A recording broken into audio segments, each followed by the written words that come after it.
दोस्तों, नवरात्रि का पहला दिन था और रात के अंधेरे में एक औरत अपनी 20 दिन की मासूम सी बच्ची को एक सुनसान सड़क के किनारे छोड़कर चली जाती है। उसके बाद वो बच्ची चीख चीख कर चिल्ला चिल्ला कर रोने लगती है, लेकिन उसकी आवाज़ सुनने वाला वहाँ पर कोई भी नहीं था। 1 घंटे बाद कुछ चींटियाँ उसके शरीर पर चढ़ने लगती हैं और उस बच्ची को काटने लगती हैं। तो बच्ची की जो रोने की आवाज़ है वो बहुत तेज हो जाती है। तभी दोस्तों सुबह के टाइम में कुछ लोग खेतों में शौच करने के लिए जा रहे थे और ये सभी लोग एक ही गांव के रहने वाले थे। उनमें से एक महेश था। महेश की नज़र उस बच्ची पर पड़ जाती है और महेश उस बच्ची को अपनी गोद में उठा लेता है। वो बच्ची महेश के जीवन की अब लक्ष्मी बन चुकी थी। उस बच्ची के आने से महेश के घर में एकदम से खुशहाली आ गई थी। उसका पूरा परिवार खुश था। यहाँ तक कि महेश अपने गाँव में पार्टी भी दे दिया था, सबको निमंत्रण भी दिया था कि हमारे घर बच्ची पैदा हुई है। तभी दोस्तों अचानक एक ऐसा हादसा हो जाता है कि जो हंसता खेलता परिवार है ना, वो चुटकी से एकदम से बर्बाद हो जाता है। दोस्तों किसी सरकारी नियमों के कारण जो महेश है और जो उसकी पत्नी है ना, इन दोनों को उस बच्ची से अलग हो जाना पड़ जाता है। ये लोग उस बच्ची से एकदम मिल नहीं पा रहे थे। दोस्तों मैं आपको बता दूं कि महेश जब बच्ची को लेकर अस्पताल में उसका इलाज करवाने के लिए लेकर गया था, तो वहाँ के डॉक्टर साहब महेश से बोले थे कि महेश, ये बच्ची अब सरकार की हो गई, ये बच्ची तुम्हारी नहीं है, अब इस बच्ची से तुम्हारा कोई भी लेना देना नहीं है, तुम इसको यहाँ पर छोड़ दो और यहाँ से चले जाओ। लेकिन दोस्तों सोचने वाली बात यह है कि क्या महेश अपनी बेटी को वहाँ से वापस पा सकेगा या नहीं पा सकेगा? क्या उस मासूम बच्ची का जो भविष्य है वो किसी अनाथालय में बीतेगा या वो मासूम सी बच्ची अपने परिवार के साथ रह पाएगी? दोस्तों पूरी घटना को जानने के लिए वीडियो को पूरा जरूर देखिएगा। दोस्तों इस कहानी की शुरुआत होती है रात के 2 बजे से। 2 लड़की स्कूटी से जा रही थी और पीछे वाली जो लड़की थी वो अपने गोद में एक महीने की बच्ची ली थी। उस समय रात के 2 बज रहे थे और काफ़ी दूर चलने के बाद एक सुनसान जगह पर जो लड़कियां हैं वो स्कूटी रोक देती हैं और रोकने के बाद उस बच्ची को लेकर स्कूटी से नीचे उतर जाती हैं और फिर उस बच्ची को अपने सीने से लगा लेती हैं और उस बच्ची की जो माँ थी वो उसको दूध पिलाती है और दूध पिलाने के बाद वहीं पर फूट फूट कर रोने लगती है।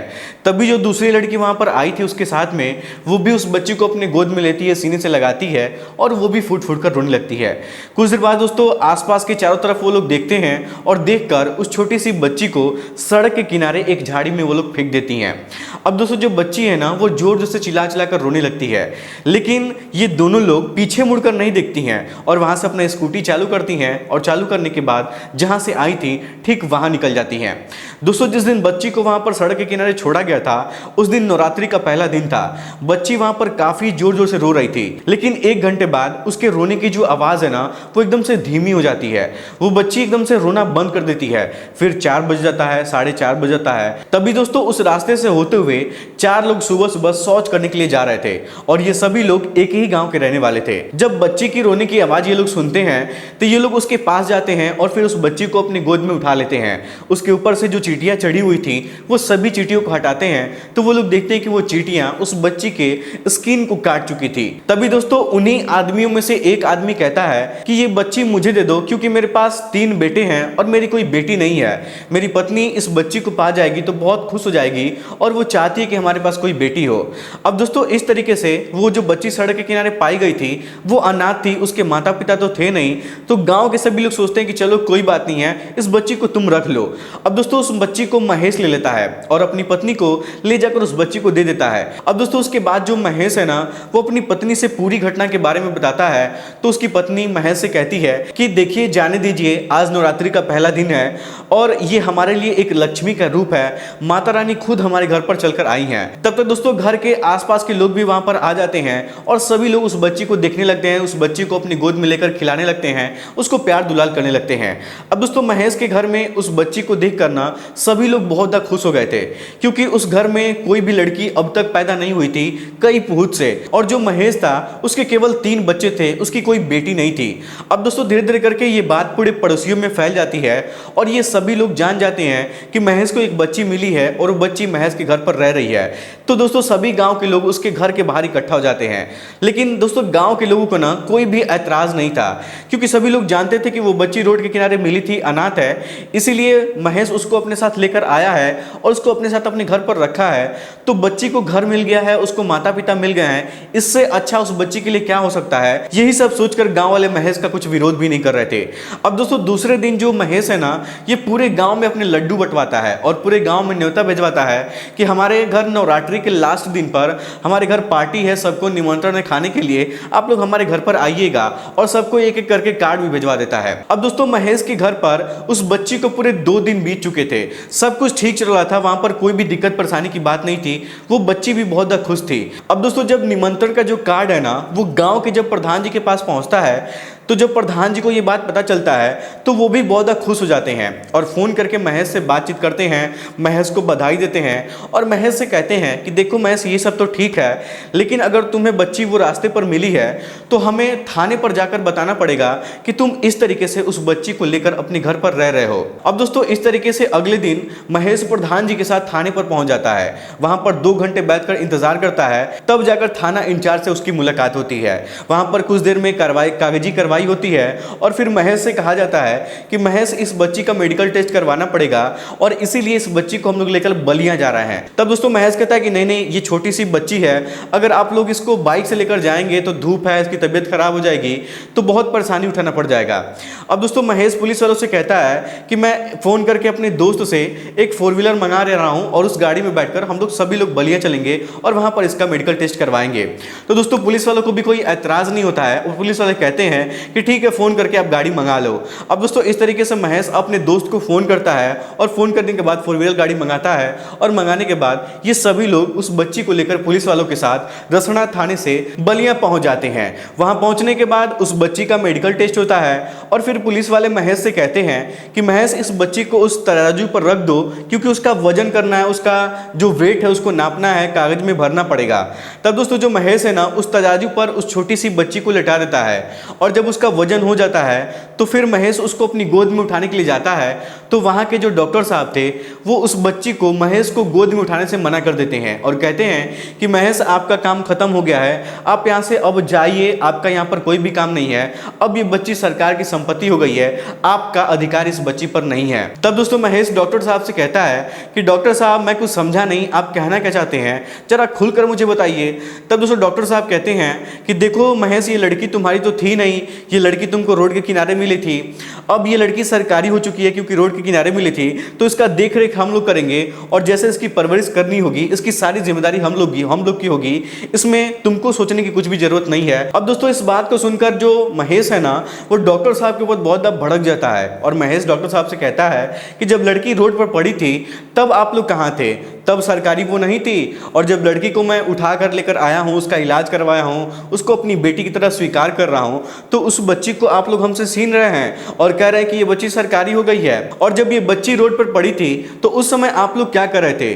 तब डॉक्टर महेश से कहता है कि देखो महेश, आपने बहुत अच्छा काम किया है, आपने बच्ची का जान बचाया है और सही सलामत इस बच्ची को आप लेकर अस्पताल में आए हैं, इसलिए हम लोग आपको बहुत धन्यवाद करते हैं क्योंकि आपने इस बच्ची का जान बचा दिया है। लेकिन अब ये बच्ची सरकारी हो चुकी है और ये बच्ची आपको कभी भी नहीं मिल सकती है। दोस्तों महेश डॉक्टर साहब के सामने फूट फूट कर रोने लगता है और कहता है कि साहब, हमारी कोई बेटी नहीं है और इस बच्ची को मैं अपने पास रखना चाहता हूं। अगर इस बच्ची को मैं लेकर अपने घर पर नहीं जाऊंगा तो मेरी पत्नी और जो मेरे बच्चे हैं ना वो लोग मुझे कभी भी माफ नहीं करेंगे। दोस्तों काफी देर बातचीत होती है वहां पर, लेकिन बातचीत होने के बाद कुछ भी बात नहीं बनती है और जो महेश है ये निराश होकर अपने घर पर चला आता है। लेकिन जब महेश की पत्नी उस बच्ची को महेश के साथ गोद में नहीं देखती है तो बहुत ज्यादा परेशान हो जाती है और महेश से पूछती है कि हमारी बेटी कहाँ है, वो कहाँ है। तब दोस्तों महेश पूरी घटना के बारे में अपनी पत्नी को बताता है तो उसकी जो पत्नी है ना वो फूट फूट कर रोने लगती है और उसके पैरों तले जमीन खिसक जाती है। अब दोस्तों उस घर में जो खुशी का माहौल था ना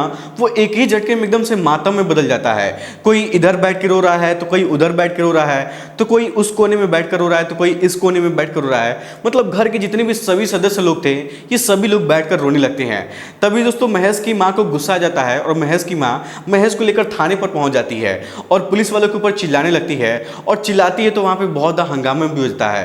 काफ़ी लोग आते हैं, समझौता होता है, काफ़ी कुछ बातचीत होती है, लेकिन इसके बावजूद भी वहाँ पर बात नहीं बनती है और महेश से कहा जाता है कि आप एक काम करिए, आप बलिया जाकर डीएम साहब से, एसपी साहब से मिलिए, तब शायद हो सकता है कि वो लड़की आपके आपको मिल सकती है। दोस्तों महेश और उसकी जो माँ है ये रसड़ा थाने से थक हार कर अपने घर चली जाती हैं। फिलहाल दोस्तों अभी जो महेश है और जो महेश की पत्नी है और उसकी जो माँ है, इन सभी लोगों को ऐसा लग रहा है कि वो जो बच्ची है ना अभी भी इन सभी लोगों को मिल जाएगी। दोस्तों महेश लगातार डीएम साहब से मिलने की कोशिश कर रहा है, लगातार एसपी साहब से मिलने की कोशिश कर रहा है, लेकिन बलिया जाने के बाद इसको पता चला है कि सभी साहब लोग लखनऊ चले गए हुए हैं और सोमवार को आएंगे।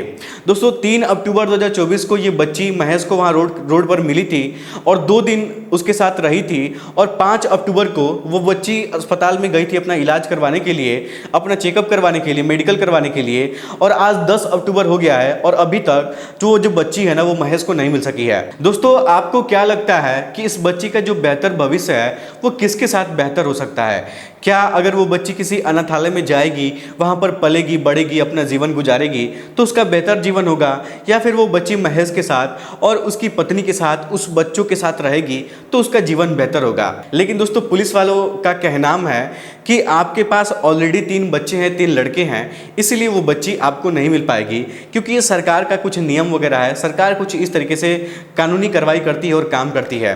लेकिन दोस्तों फिर भी महेश लगातार कोशिश में लगा हुआ है कि वो जो छोटी सी मासूम सी बच्ची है वो उसको मिल जाए। लेकिन दोस्तों सोचने वाली बात ये है कि एक तरफ आप लोग ये देखिए कि महेश जो है और उसकी जो पत्नी है ये सभी लोग उस बच्ची को पाने के लिए तड़प रहे हैं जो उनकी खुद की बच्ची है भी नहीं। लेकिन दूसरी तरफ वो माँ जो उस बच्ची को जन्म देने के बाद उस रोड के रास्ते पर फेंक कर चली गई थी, उसको थोड़ा भी फर्क नहीं पड़ा था। दोस्तों उस बच्ची के माँ को पुलिस वाले जो है ना ये लोग ढूंढने की कोशिश कर रहे हैं, लेकिन पुलिस वालों को पता नहीं चल रहा है कि आखिर उस बच्ची की माँ कौन है और कौन उस बच्ची को फेंक कर गया है। और दोस्तों पुलिस वालों को कभी पता भी नहीं चलेगा कि उस बच्ची के माता पिता कौन है। और ऐसे ही 1-2 नहीं बल्कि हज़ारों लाखों लड़कियां हमारे देश में ऐसे पड़ी रहती हैं, फेंकी जाती हैं और उनका जो परवरिश है वो अनाथालय में होता है, अनाथ आश्रम में होता है। तो दोस्तों ऐसे कभी भी नहीं करना चाहिए। अगर आपको बच्चों को अपने रखने की क्षमता है आपके अंदर कि आप अपने बच्चों को अच्छे से जीवन दे सकते हैं, अच्छा जीवन, बेहतर जीवन दे सकते हैं, तो उस बच्चे को आप पैदा करिए, रखिए। नहीं तो आजकल समाज में सेफ्टी का यूज़ करिए, सेफ्टी सबसे अच्छी चीज़ होती है, तो उस चीज़ का इस्तेमाल कर सकते हैं। लेकिन इस तरीके से पैदा करने के बाद उस बच्चे को रोड पर फेंक देना, किसी मासूम से बच्चे का जान लेना, ये कहीं का सही नहीं है। भगवान कभी भी किसी को माफ़ नहीं करेंगे। दोस्तों आप लोग क्या चाहते हैं कि वो बच्ची महेश को मिले? इसका जवाब आप लोग कमेंट बॉक्स में करके जरूर बताइएगा। फिलहाल आज के इस वीडियो में इतना ही। वीडियो पसंद आए तो वीडियो को लाइक, चैनल सब्सक्राइब जरूर करिएगा। आप सभी लोग का बहुत बहुत धन्यवाद।